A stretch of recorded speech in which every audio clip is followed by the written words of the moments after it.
Directors at the funeral home say they're doing what it takes to follow the guidelines set by the Centers for Disease Control.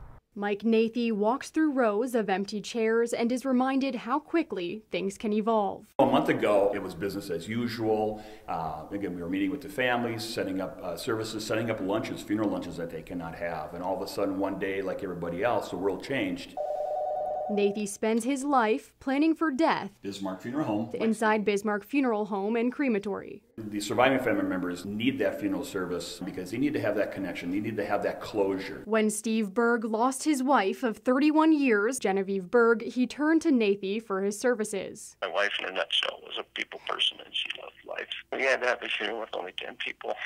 That was difficult because we would have a funeral with probably 300, 500 people maybe because of all the people we knew and the family. The funeral home now adjusting to a global pandemic by limiting gatherings to no more than 10 people.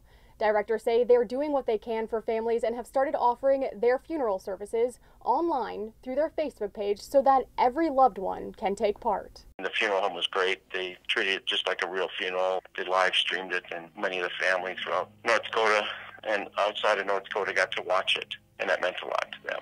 Traditions once held in person, shifting platforms. It's a way that they can feel connected and yet still be there. Because the need to remember. You need to do it to see that person's life was well lived, especially my life.